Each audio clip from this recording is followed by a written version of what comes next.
The alarm shrieked like living things as Nora tore the neural connectors from her temples. Thin trails of blood snaked down her cheeks where the interfaces had burrowed too deep. The observation chamber's smooth walls now pulsed with emergency lighting, casting everything in a hellish crimson glow. Containment breach detected. Core systems compromised.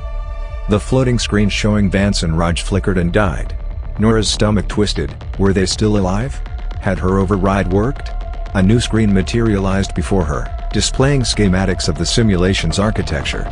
Layer upon layer of test environments stacked like a grotesque wedding cake, with their medieval village just the surface layer.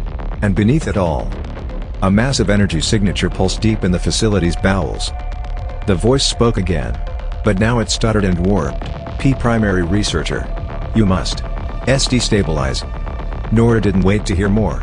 She smashed her fist into the console, feeling something crack in her hand even as the chamber door hissed open.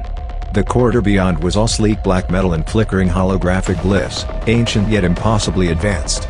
Emergency protocols had deactivated the gravity plating in sections, creating bizarre floating debris fields of equipment and other things.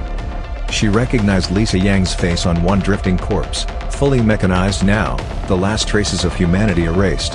The dead woman's ocular implant still projected a final message in looping text. They're not studying US. They're fleeing from IT. They're not studying US.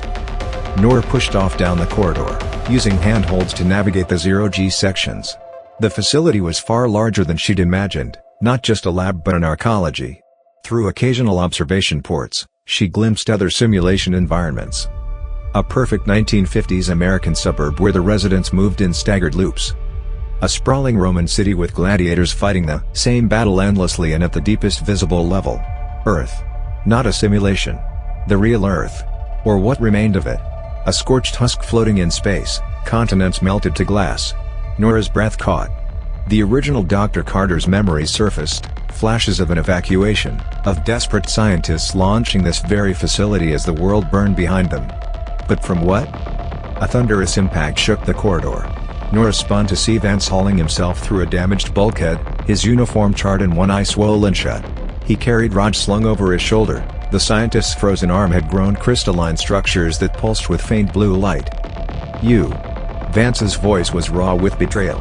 He raised his plasma rifle with shaking hands. You're one of them. Before Nora could respond, the floor beneath them moved.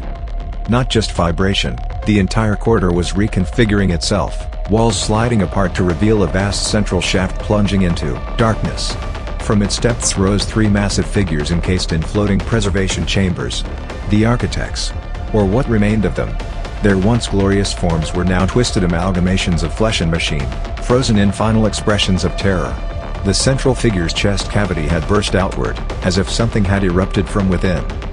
Raj stirred on Vance's shoulder, his good hand clutching at the Marine's collar. Not the architects, he rasped. They were containers. The facility's voice returned, weaker now. We could not stop it. We built this place to understand. But IT learned faster. Then the lights died completely. In the absolute darkness, something scratched at the walls.